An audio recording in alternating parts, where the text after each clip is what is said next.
ಈ ಕಥೆ ನೋಡುವಾಗ ನಿಮಗೆ ನಿಮ್ಮ ಜೀವನ ನೆನಪಾದರೆ ಆಶ್ಚರ್ಯ ಪಡಬೇಡಿ. ಒಬ್ಬ ಸೇಲ್ಸ್ ಕೆಲಸ ಮಾಡೋ ಹುಡುಗ ತಿಂಗಳಿಗೆ ಒಳ್ಳೆ ಸಂಬಳ ಪಡಿತಾನೆ. ಆದರೆ ಅವನ ಜೀವನ ಸುಖವಾಗಿಲ್ಲ. ಬೆಳಿಗ್ಗೆ 6 ಗಂಟೆ ಮೊಬೈಲ್ನಲ್ಲಿ ಒಂದು ಮೆಸೇಜು. ಗುಡ್ ಮಾರ್ನಿಂಗ್ ಟೀಮ್, ಇವತ್ತು ಟಾರ್ಗೆಟ್ ಹೆಚ್ಚು, ಎಕ್ಸ್ಕ್ಯೂಸ್ ಬೇಡ. ಅದು ಶುಭೋದಯ ಅಲ್ಲ, ಒಂದು ಒತ್ತಡದ ಆರಂಭ. 6:30 ಕಾಲ್. ಮ್ಯಾನೇಜರ್ ಕೇಳ್ತಾನೆ, ಇವತ್ತು ಕ್ಲೋಸಿಂಗು? ಎಲ್ಲರೂ ಹೇಳ್ತಾರೆ 100% ಸರ್. ಅವನ್ ಟರ್ನು, ಸರ್ ಪ್ರಯತ್ನ ಮಾಡ್ತೀನಿ. ಮ್ಯಾನೇಜರ್ ಗಟ್ಟಿಯಾಗಿ, ಪ್ರಯತ್ನ ಬೇಡ, ಫಲಿತಾಂಶ ಬೇಕು. ಅವನು ಮೌನವಾಗ್ತಾನೆ. ಆಮೇಲೆ ಪ್ರತಿ ಗಂಟೆಗೂ ಕಾಲು.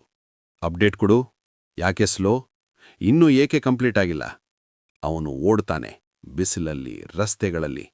ಗ್ರಾಹಕರತ್ರ, ಸರ್ ಒಮ್ಮೆ ಕನ್ಸಿಡರ್ ಮಾಡಿ. ಕೆಲವರು ಮಾತೇ ಆಡೋದಿಲ್ಲ, ಕೆಲವರು ಬೈತಾರೆ. ಆದರೂ ಅವನು ಥ್ಯಾಂಕ್ ಯು ಸರ್ ಅಂತ ನಗುತ್ತಾನೆ. ಯಾಕಂದ್ರೆ ಅವನಿಗೆ ಕೆಲ್ಸ ಬೇಕು. ಮಧ್ಯಾಹ್ನ ಹಸಿವಿದ್ರೂ ತಿನ್ನೋ ಸಮಯ ಇಲ್ಲ. 1 ಟೀ, 2 ಬಿಸ್ಕೆಟ್. ಅಷ್ಟರಲ್ಲಿ ಮತ್ತೆ ಕಾಲ್. ಪರ್ಫಾರ್ಮೆನ್ಸ್ ಕಡಿಮೆ ಇದೆ. ಅವನ ಮನಸ್ಸು ನಿಧಾನವಾಗಿ ಕುಸಿಯುತ್ತದೆ.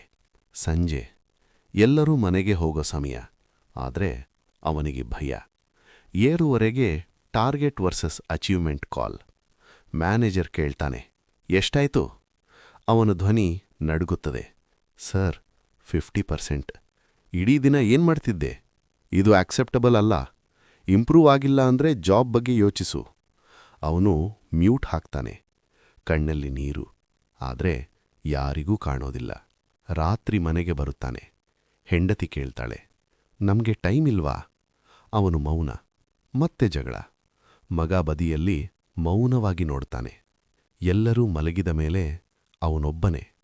ಮೊಬೈಲ್ನಲ್ಲಿ EMI, ಸಾಲ, ಖರ್ಚು. ಅವನು ಯೋಚಿಸ್ತಾನೆ, ಹಣ ಬರ್ತಿದೆ, ಆದರೆ ಶಾಂತಿ ಇಲ್ಲ. ಕುಟುಂಬ ಇದೆ, ಆದರೆ ಸಮಯ ಇಲ್ಲ. ಮತ್ತೆ ಅಲಾರ್ಮ್ ಹಾಕ್ತಾನೆ. ಬೆಳಗ್ಗೆ 6ಕ್ಕೆ. ಮತ್ತೆ ಅದೇ ಜೀವನ. ಇದು ಒಬ್ಬನ ಕಥೆಯಲ್ಲ, ಬಹಳಷ್ಟು ಮಿಡಲ್ ಕ್ಲಾಸ್ ಜನರ ನಿಜ ಜೀವನ. ಈ ಕಥೆ ನಿಮ್ಗೆ ಇಷ್ಟ ಆಯ್ತಾ? ಅಥವಾ ನಿಮ್ಮ ಜೀವನದ ಜೊತೆ ಹೊಂದಿಕೆ ಆಗ್ತಿದೆಯಾ? ಒಂದು ಲೈಕ್ ಮಾಡಿ, ನಿಮ್ಮ ಸ್ನೇಹಿತರ ಜೊತೆ ಶೇರ್ ಮಾಡಿ. ಮತ್ತಷ್ಟು ಇಂತಹ ನಿಜವಾದ ಕಥೆಗಳಿಗಾಗಿ ಸಬ್ಸ್ಕ್ರೈಬ್ ಮಾಡಿ.